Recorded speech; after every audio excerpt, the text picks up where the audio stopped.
So remember how Iron Gold ended? With cracks? Tension, people politely disagreeing about the future. Yeah, Dark Age looks at that and says, what if we removed the word politely and replaced it with catastrophically? This is Dark Age, the book where consequences stop tapping on the door and start kicking it in. Dark Age does not ease you in. There is no slow ramp, no previously on. It opens with Darrow on the offensive, a desperate iron reign, a brutal, high-cost strike meant to break the blockade before the war can suffocate him completely. Battles are already happening. People are already dying. This book assumes you are emotionally prepared.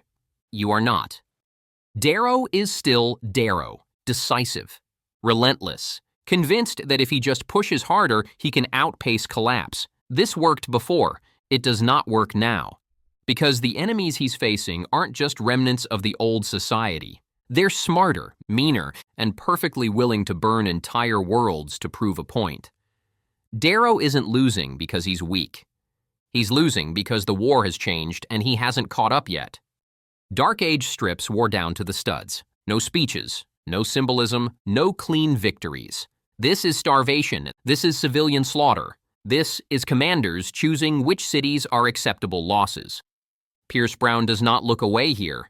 Every choice costs lives. Every delay costs more. And the worst part? Most of the suffering is strategically reasonable. That's the horror. The rotating perspectives in Dark Age don't give relief. They compound dread. Everywhere you look, someone is losing something important. Home, faith, family, hope. This is what happens when revolutions fracture and everyone starts fighting for survival instead of ideals. No one feels clean anymore. Here's the quiet, brutal truth Dark Age keeps circling. Darrow might be part of the problem now. Not because he's evil, not because he's selfish, but because he's built for total war, and total war is exactly what's destroying everything. People still follow him. They still believe. But belief doesn't stop starvation, and legends don't rebuild cities. The antagonists of Dark Age don't posture. They annihilate. They understand something Darrow is still learning. If you make the cost of resistance high enough, people will choose survival over freedom. And they apply this lesson ruthlessly. This is not villainy for drama. This is cruelty as policy.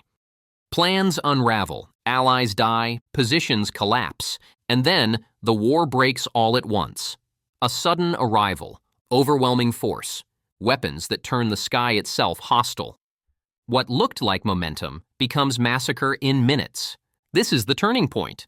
The war on Mercury is lost not gradually, but catastrophically. Darrow keeps fighting, because stopping would mean admitting that momentum isn't saving anyone anymore. Dark Age doesn't give you hope. It gives you endurance. Dark Age ends exactly how it should, not with victory, with survival. Barely.